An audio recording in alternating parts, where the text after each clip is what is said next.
Hi, I'm Richard Miller, and this is Research Logs with Goldie May. Thanks so much for coming to my class.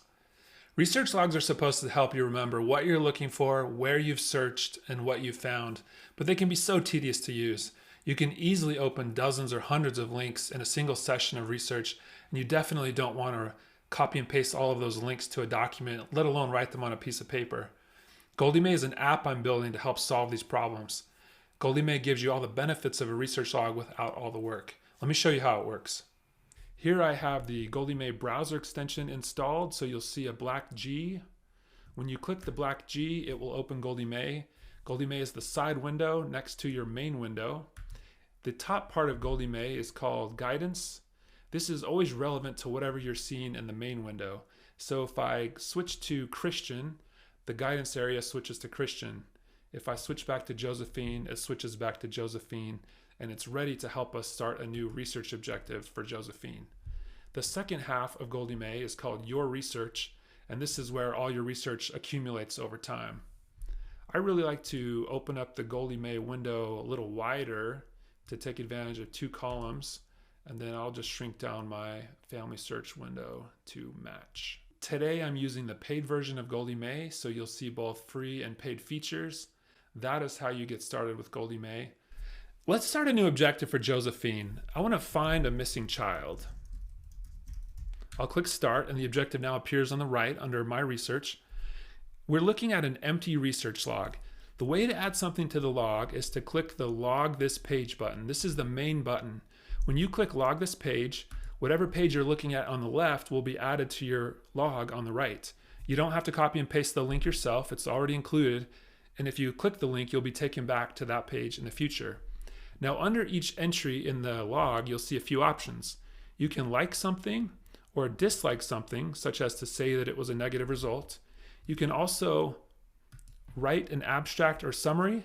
So this can be a great place to write down that this is an original or derivative source, or you can list out the primary and secondary information provided by the source. You also get the option to write a citation. So you can write out your citation there, and it will be saved in the log with this entry. And you also get the option to write a comment below each entry.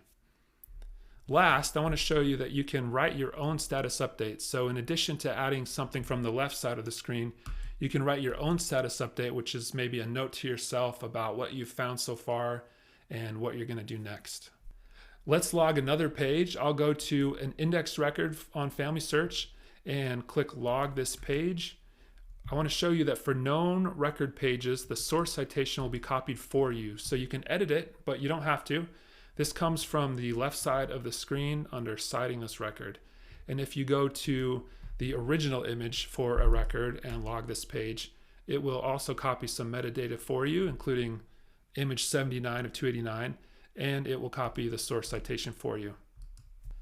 If you decide you just want to keep everything, you can turn on automatic logging. Now you no longer have to push the button. Every page you visit will be logged to Goldie May, and you can always delete something you didn't want to keep. With automatic logging, the log can grow quickly, so use the search bar to search for something you want to pull up again.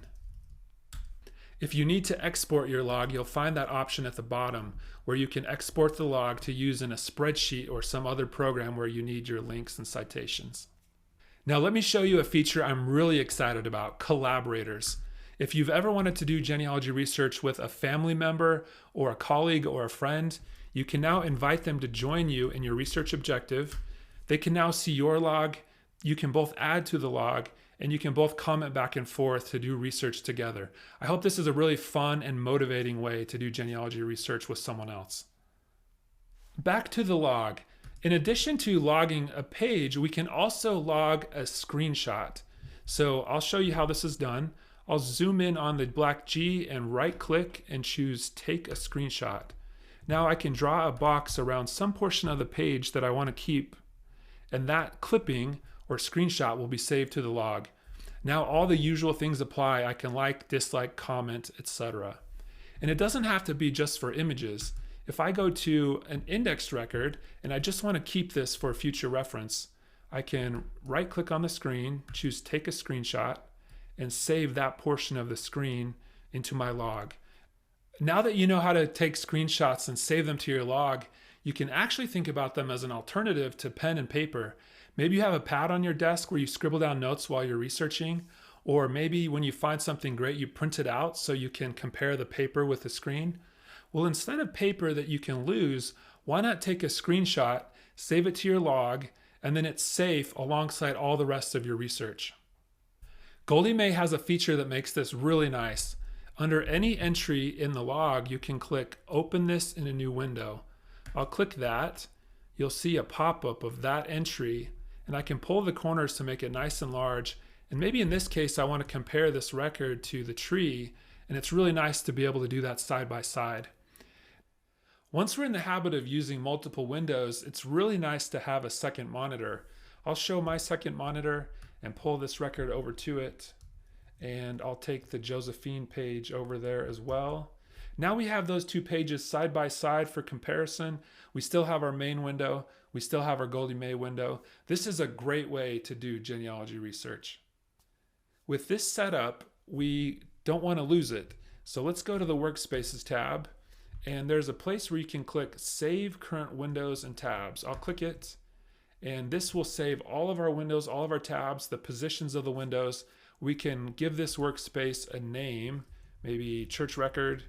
And now if I were to close all these windows, I can click open and all those windows will come right back. So that's so nice. I don't have to worry about losing any of my work.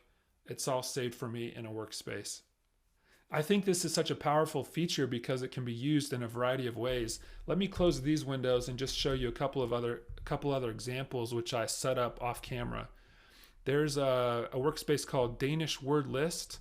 I'll click this, and here I have a church record and the Family Search Wiki article on Danish words in genealogy. And since I don't speak Danish, I can just refer to this article to learn what the Danish words are for man, wife, etc. And that will help me in a record that I'm looking at. I'll close those and let's open up a workspace called Map. Here's the timeline for Josephine next to Google Maps, where I've opened up a church where she was christened in Copenhagen. And last, let me just give you an example of a single window called Similar Records. This is where I was looking at a bunch of records. I'd opened up a bunch of tabs and I didn't want to lose those tabs. So I can click open and I'll get back all of those tabs. Here are 5 tabs across the top of the screen here. And so I never have to lose whatever I'm working on. If I'm in the middle of something, I've opened up a bunch of tabs, I want to pick it up later, I can save that as a workspace and then come back to it in the future. Let's go back to one monitor, and I want to next show you the Places tab where we can do locality research. These places come from the Family Search tree. In the Places tab, we can see that Josephine was born in Denmark, died in the USA, and here are several of the places she lived in between. And for any of the places that Goldie May knows, it will provide a variety of links to resources about that place. So we can open up the Family Search Wiki to the Denmark article, or we can find Denmark-related resources in the catalogs of Family Search, Ancestry, or MyHeritage. This works for about 20 countries with more coming soon, and it also works for the states in the United States and the provinces of Canada.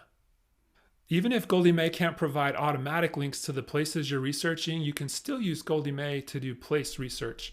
Let's say, for example, you're researching someone from Saki, Scotland.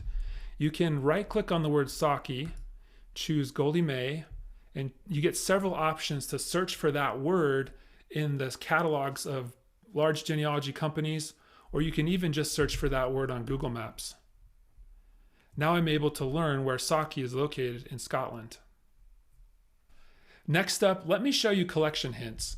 Where possible, we try to show you collections that should include your ancestor.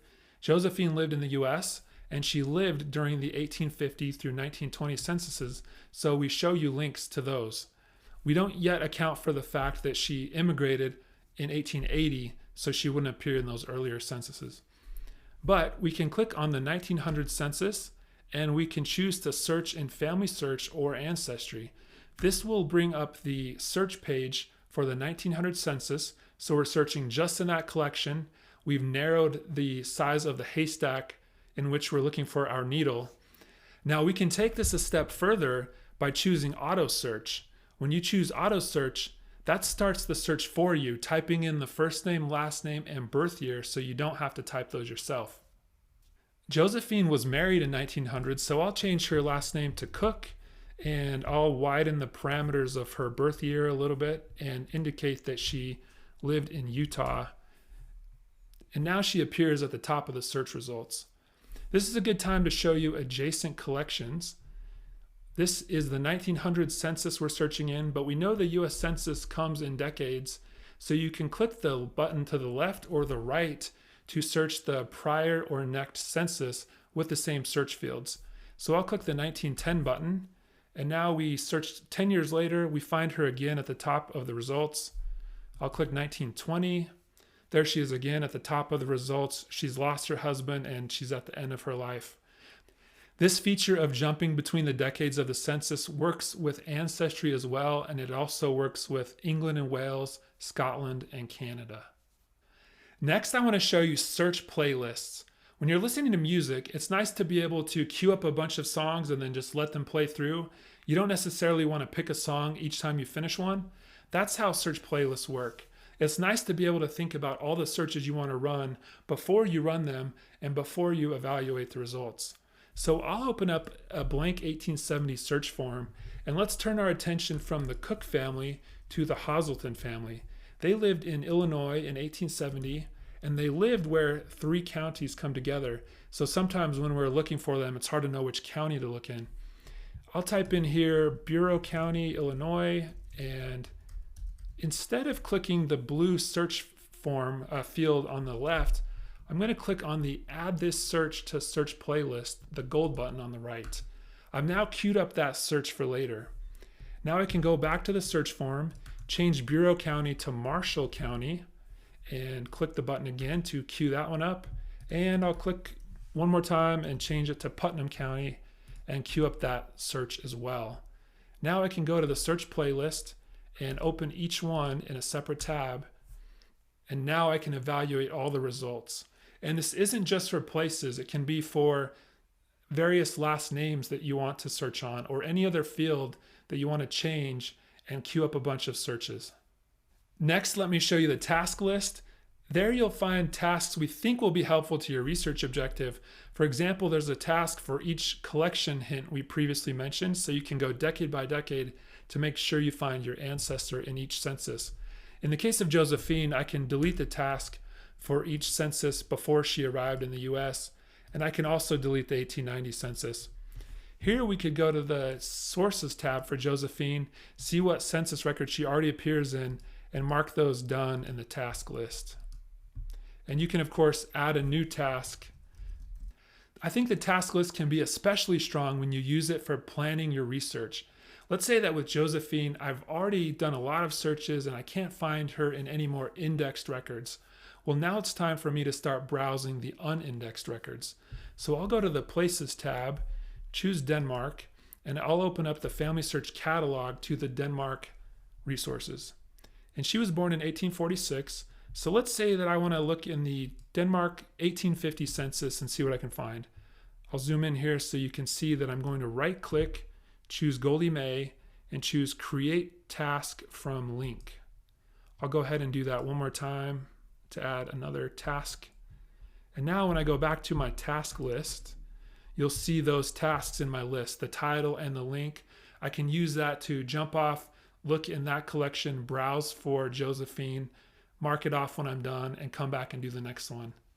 This can be a great way to plan your research, and the links don't have to come from a Family Search or any other catalog. They can come from anywhere. So if you have a locality guide in a Google Doc, you can right click on any link in that Google Doc and add it to your Goldie May task list. Well, we have a dozen things in the task list and a couple dozen things in the research log, but let me show you what an objective looks like when it gets really large. Here's a separate objective, and on the summary page, I can see that I've logged 2,000 links, Hillary's logged 2,700 items, and there are 40 pages liked, etc. And if you click on any of these links, it will open up just that type of thing in the log. So for example, you can see all of your family search records, or you could go back and click ancestry images to see all of the ancestry images. And I can even add to the search to see all of the ancestry images that have been liked, so that searching and filtering can be as custom as you want. Last, I want to show you that on the citations page, you can see all of the citations that we've captured in one place. And at the bottom, you can export them to a file where you can put them in your spreadsheet or elsewhere to use in your research. And that is Research Logs with Goldie May. Thanks so much for taking the time to watch this. I hope Goldie May can become your favorite way to keep a research log, and that you find it really useful to your genealogy research. You can get it at goldiemay.com. And if you have any questions or feedback about this talk or about Goldie May, you can reach me at richard@goldiemay.com or on social media. Thank you so much for watching, and have a great day.